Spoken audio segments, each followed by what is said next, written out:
સવારે 7:35 અમેરિકાથી ભુજના એરપોર્ટ પર પ્લેન ઉતર્યું. એમાંથી એક શેઠ અને તેમના પત્ની આવ્યા. એરપોર્ટની બહાર ગાડી બોલાવી, ડ્રાઈવર સાથે ગાડી આવી, સામાન ગાડીમાં રાખ્યા અને કચ્છ તરફ ચાલવાનું કીધું. ગાડી ચાલતી હતી ત્યાં શેઠના પત્ની બોલ્યા, આપણે ક્યાં ગામ જઈ રહ્યા છીએ? શેઠે કીધું, અંજાર.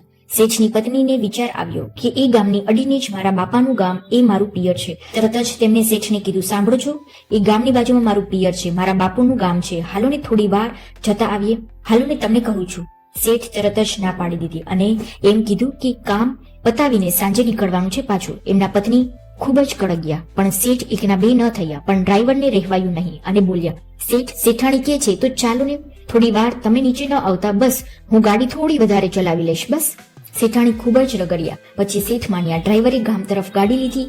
વાત હવે ચાલુ થઈ છે. સાહેબ, કહેવાય છે ને કે દીકરી એ દીકરી ગમે તેવી શેઠાણી થઈ ગઈ હોય પણ પિયર આવે એટલે એ જ ગાંડી, ખેલી, નટખટ, ઢીંગલી જ.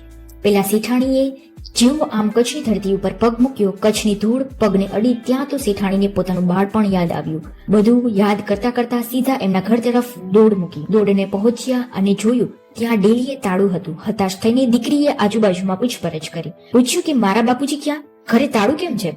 આજુબાજુ વાળાએ કીધું, તું અમેરિકા ગઈ એ પછી ગામમાં ખૂબ જ દુકાળ આવ્યો, એટલે તારા બાપુ તાળાઓ કોકડી ખોદવા ગયા છે. એટલું સાંભળી દોડ મૂકી. બાપે જોયું કે દીકરી આવે છે. બાપ લીલા પડાવી પાઘડી સરખી કરવા લાગ્યા અને મનમાં થવા લાગ્યું કે મારો બાપલિયો આવ્યો, મારી દીકરી આવી. સીધી દીકરીને ભેટી પડ્યા. દીકરી બોલી, બાપુજી આ સાઈડ નીકળ્યા હતા તો થયું કે તમને મળતા જઈએ, સાંજે પાછું નીકળી જવાનું છે, એટલે બસ. દીકરી આટલું જ બોલી શકે. બાપે કીધું, સારું, મારી ચિંતા ન કરતી, સંભાળીને જજો. રાજી થઈ પિતાએ દીકરીને વિદાય આપી. લગભગ 10 થી 12 ડગલા આગળ વધી હશે ત્યાં પાછળથી અવાજ આવ્યો, બેટા દીકરી. તે પાછું વળી. મજૂર બાપ પોતાની મજૂરીમાંથી વધેલા 5 રૂપિયા દીકરીના હાથમાં મૂક્યા અને કીધું, ખાલી હાથે પાછું ન જવાય. સાહેબ, આને કહેવાય છે બાપ. દીકરી બોલી, બાપુજી મારી પાસે તો ઘણા પૈસા છે, મારે 5 રૂપિયાની જરૂર નથી. બાપે ખૂબ જ સારો જવાબ આપ્યો, બેટા ઈ લાખ તારા ને આ લાડ મારા. શેઠાણી મુઠ્ઠી વાળીને ચાલવા લાગી. બાપને થયું કે એકવાર દીકરી પાછું વળીને જુએ તો એનો ચહેરો જોઈ લો. અને દીકરીને વિચારે છે, જો હું પાછું વળીને જોઈશ તો મારા બાપને છાનો કોણ રાખશે?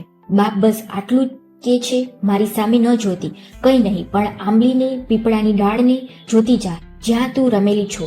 જો તો એ પણ એને આવી જોઈને ઝૂકી ગઈ છે. શેઠાણી પાછા ફરે છે.